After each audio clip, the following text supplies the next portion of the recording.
네, 2021년도 2회 중학교 졸업 검정고시 과학 문제풀이 13번부터 시작하겠습니다. 13번.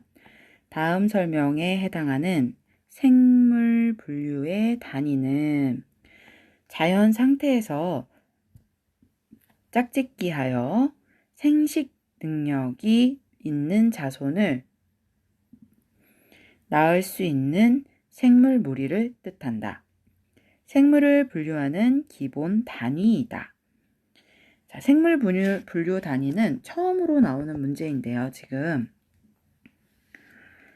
1번 종, 2번 속, 3번 과, 4번 목. 네, 생물 분류의 단위를 먼저 알아보자면 가장 세분화되어 있는 게 종. 종은 어떤 종이냐? 고양이 종, 고양이 이렇게 들어가거든요. 그러면 그 다음 단위가 속, 과, 목, 강, 문, 개. 네, 이렇게 표현을 해서요. 개가 가장 큰 분류고요. 개 가장 큰 분류, 무슨 개, 동물개, 식물개. 네, 이렇게 표현을 합니다. 그래서 그 큰 분류 중에 조금 더 들어와서 문, 그 다음 강, 그 다음 목, 그 다음 과, 그 다음 속, 그 다음 종 이렇게 말을 해요. 자, 문제에서는 짝짓기하여 생식 능력이 있는 자손을 낳을 수 있는 생물 무리. 자, 짝짓기에서 생식 능력이라는 건 같은 종끼리 짝짓기를 해야지만 같은 종이 나옵니다. 고양이와 개가 짝짓기를 할 수 없죠. 그래서 같은 종이 아니죠. 그러면 고양이는 고양이끼리 짝짓기를 하면 고양이가 나옵니다. 자, 이렇듯 생물 분류할 수 있는 기본 단위는 종이다. 그래서 13번은 1번 종에 대한 설명이었습니다. 14번 문제도 연결이 돼요. 14번 문제는 그 중에서 개에 대한 설명으로 문제를 물어보고 있어요. 14번. 그림은 생물을 5개, 5개로 분류한 것이다. 버섯이 속하는 개는, 자, 보시면 식물계, 균계, 동물계, 원생생물계, 원핵 생물계 5가지로 개가 분류가 됩니다. 그런데 버섯이 속하는 개는 물어보고 있어요. 버섯 어디 있죠? 균 종류에 있네요. 균계. 그래서 답은 1번. 그림이 나와 있기 때문에 금방 찾으실 수 있죠. 14번은 1번 균계입니다. 15번.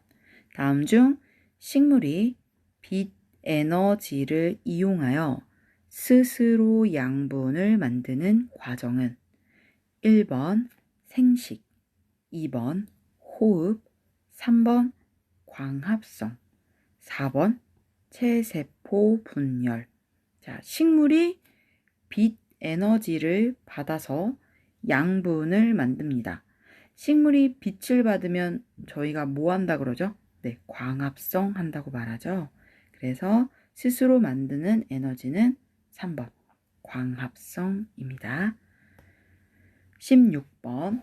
다음 설명에 해당하는 사람의 기관계는 우리 몸에서 영양소와 산소 등의 순환을 담당한다.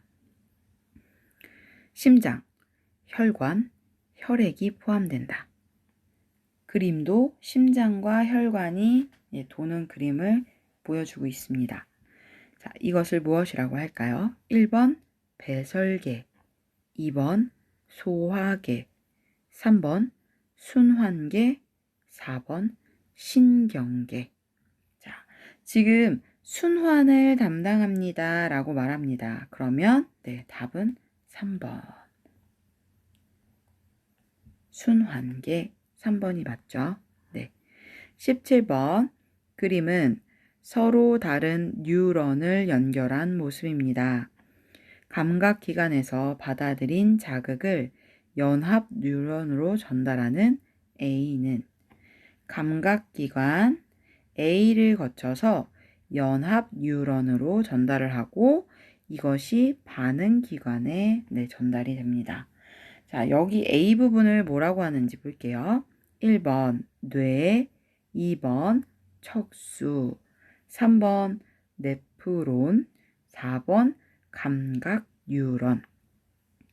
자, 1번 뇌, 2번 척수, 3번 네프론, 4번 감각 뉴런. 자, 모두 다 익숙한 단어인데 3번 네프론은 어디 나와 있는 거냐면요. 콩팥입니다. 다음에 보이시죠? 콩팥. 소변을 만들죠. 네. 소변을 만드는 콩팥의 구조와 기능의 기본 단위를 네프론이라고 말을 해요. 자, 이렇게 보시면 네프론은 기관이 전혀 다르죠. 문제에서는 감각기관에서 들어왔다고 했습니다. 감각은 5감이 있습니다. 저희가 시각, 청각, 후각, 맛은 미각, 그 다음 느낌, 촉각. 이 5가지의 감각을 감각기관에서 받아들이면요.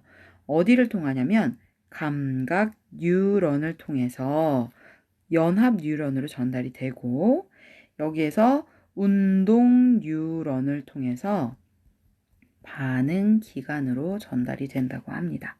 자, 그래서 17번은 감각 뉴런, 4번 감각 뉴런입니다. 18번 다음 설명에 해당하는 과정은 정자와 난자가 만나는 그림이 있습니다. 정자와 난자가 결합하는 것이다. 이를 통해 수정란이 만들어진다. 1번 배설, 2번 수정, 3번 소화, 4번 유전. 자, 지금 보이시면 수정란이 만들어진다 라고 말했죠. 자, 그럼 이거는 어떤 과정일까요? 네, 수정이겠죠. 답은 2번입니다. 19번 순종의 키 완두 라지 TT와 대문자 TT와 순종의 키 작은 완두 스몰 TT, 작은 TT를 교배하여 얻은 잡종 일대의 유전자형은 단 돌연변이는 없다. 자, 라지 TT와 스몰 TT가 만났습니다. 그러면 둘이 만나면 어떤 유전자가 나오는지 볼게요. 잡종 일대. 자, 스몰 TT, 라지 TT가 스몰 TT로 한번 가면 큰 T와 작은 T가 나옵니다. 다시 한번 가면 또 큰 T와 작은 T가 나오고, 다시 또 가면 큰 T와 또 작은 T가 나오네요. 자, 뒤에 두 번째도 가면 큰 T와 작은 T가 나옵니다. 고로 얻을 수 있는 유전자는 2번이겠네요. 네, 2번. 큰 T와 작은 T의 결합이 잡종 일대의 유전자형입니다. 19번은 2번입니다. 20번. 다음 설명에 해당하는 지구 내부 구조 A는 지구가 있고요. 가장 안에 들어가 있는 부분을 물어보고 있습니다. 이곳은 철과 니켈 등의 무거운 물질로 이루어져 있다. 지구의 가장 중심에 위치하며 고체 상태로 추정된다. 1번 지각, 2번 멘틀, 3번 외핵, 4번 내핵. 이 부분은 어디일까요? 자, 지구의 그림을 한번 볼까요? 지구는 제일 겉에 있는 것이 지각입니다. 저희가 서 있는 땅이죠. 딱딱한 부분. 그리고 여기 지각 밑에 있는 부분을 멘틀이라고 말합니다. 멘틀 안쪽에 그 부분을 외핵이라고 말하고요. 외핵 안쪽 가장 중심을 내핵이라고 말합니다. 결국 A는 내핵이죠. 4번이 되겠네요. 네, 4번입니다. 21번 그림과 같이 우리나라에서 남동 계절풍의 영향을 받아 덥고 습한 날씨가 나타나는 계절은 1번 봄, 2번 여름, 3번 가을, 4번 겨울. 자, 그림을 보면 일본을 거쳐서 바람이 아래쪽, 남쪽에서 위쪽으로 올라오고 있습니다. 자, 동쪽, 서쪽, 남쪽, 북쪽 이렇게 방위가 있고요. 남동 사이로 바람이 불어오는데 이 불어오는 바람은 덥고 습해요. 그럼 계절상으로는 1번 봄, 2번 여름, 3번 가을, 4번 겨울. 어디일까요? 네, 2번이겠죠. 네. 반대로 북쪽과 서쪽 사이에 바람이 불어 들어와서 저희 나라를 거쳐갈 때는 건조하고 찬 기운의 바람이 들어옵니다. 그러면 이거는 계절이 언제일까요? 겨울이겠죠. 네. 북서풍은 겨울, 남동풍은 여름입니다. 그래서 21번 여름을 나타내는 계절을 물어보고 있죠. 21번은 2번입니다. 22번 그림은 지구의 수권에서 물의 부피를 비교한 것이다. 다음 중 가장 많은 양을 차지하는 것은 1번 빙하, 2번 해수, 3번 지하수, 4번 하천수와 호수. 가장 많이 차지하는 건 어떤 건가요? 해수가 이만큼 차지하죠. 네, 그래서 답은 2번 해수입니다. 23번 그림과 같이 태양의 표면에 쌀알을 뿌려놓은 것처럼 보이는 모습의 명칭은 1번 채층, 2번 홍염, 3번 흑점, 4번 쌀알무늬. 네, 23번은 문제에서 그대로 말을 해주고 있죠. 네, 4번 쌀알무늬입니다. 자, 태양 표면의 모습은 어떤지 한번 볼까요? 이렇게 생겼습니다. 자, 보시면 태양이 있고요. 태양의 표면을 광구라고 해요. 광구. 이 광구가 불꽃을 일으켜서 보이는 걸 홍염이라고 말을 합니다. 네. 홍염은 광구 이 표면에 있는 부분에서 대기층이 있어요. 이렇게 딱딱한 부분에서 위로 올라오는 대기층이 있는데요. 이 대기층을 바로 채층이라고 말을 해요. 그래서 채층에서 채층에서 불꽃이 이르는 것처럼 보이는 것을 홍염이라고 합니다. 그 다음 흑점이 있죠.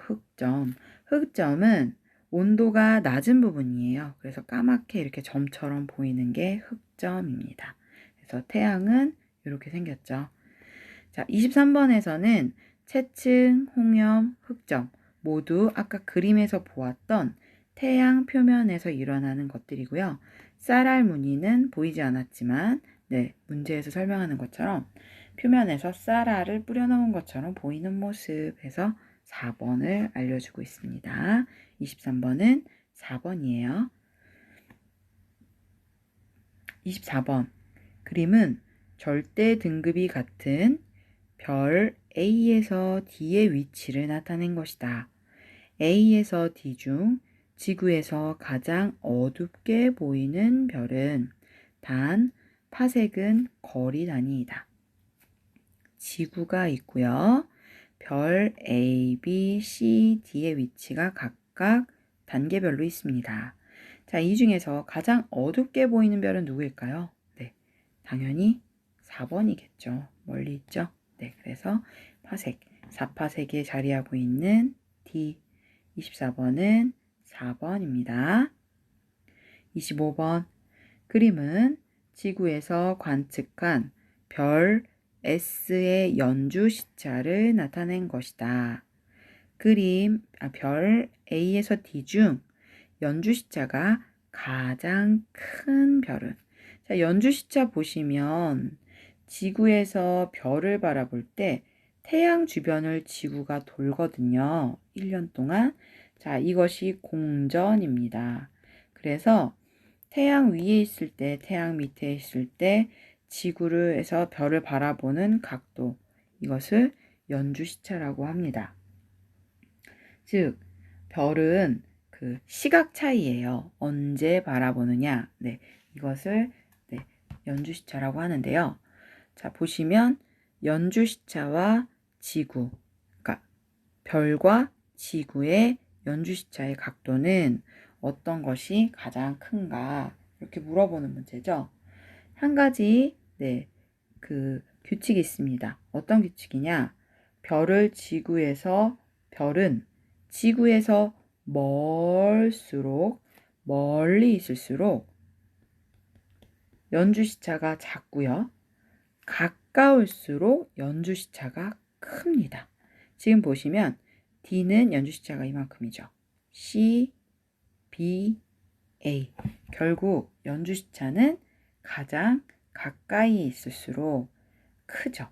그렇다면 문제에서 연주시차가 가장 큰 별은 1번이 되겠네요. 네, 1번 A가 되겠습니다. 그래서 25번은 1번입니다. 자, 여기까지 25번까지 문제풀이를 모두 마쳤습니다. 네, 긴 시간 수업 들으시느라 고생하셨고요. 네, 오늘도 행복한 하루 보내세요. 감사합니다.